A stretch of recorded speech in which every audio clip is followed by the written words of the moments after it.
Hello everyone, Fanta here, and this is my review of Kingdoms and Castles. I love city building in RTS games. Kingdoms and Castles seems to be trying to do both by incorporating the usual city building, but also adding a mix of RTS elements with the ability to create an army to defend your town from Vikings and dragons. The problem with the game is that while it tries to do both, it fails on both aspects. Besides the city defending element to the game feels exactly like a voxel version of Banished. The way buildings are built, food and supplies are stored, food production, death from old age, and a lot more are exactly the way Banished functions. The problem is that it does most of these things even worse. Instead of randomly getting disasters, a building will just catch on fire, and this happens a lot. You can't have various types of livestock, you can't trade with merchant ships because there are none. There are no graveyards that really make you realize how many people have died during the advancement of your city, and there only seems to be 2 seasons. There's also little to no reason to focus on defending your city at all from Vikings or dragons. Sure, they will set a building on fire or two,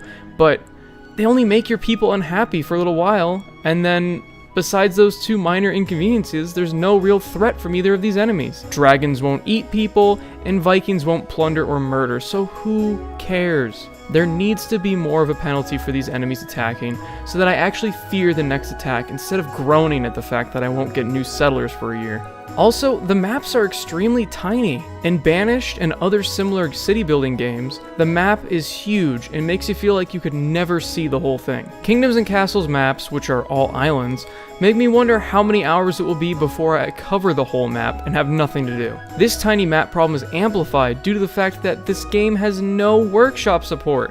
Why? This is a major flaw with the game, because the problems that I listed could easily be fixed by fans, and this game could be something incredible. This game is also not in early access, which means that the developer considers the game finished. For once, this is a bad thing, due to the severe lack of content in the game.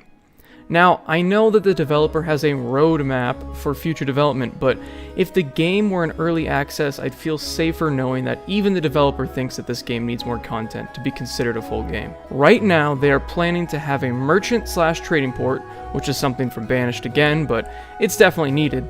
A hero system that lets you take direct control of a defending character to fight against Vikings and dragons, which is neat, and will help keep this game apart from the other city builders, and map special features such as bandit camps and ancient ruins. These could add more RTS elements, making the blend even more interesting. If the developer follows through with these promises, we'll be looking at a much better game. But there's so much more potential than even those listed plans that I really hope the developer implements, like Steam Workshop support. So, in its current state, is it worth buying for $10? Simply put, no. This is a $5 game right now, especially with other and better options out there. I give Kingdoms and Castles a 6 out of 10.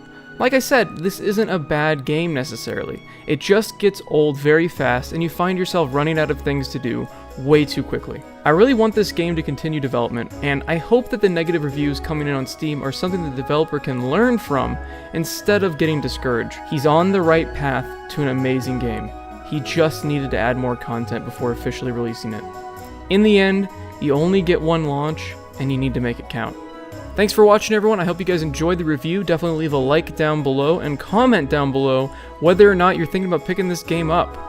As always, have a fantastic day. See ya.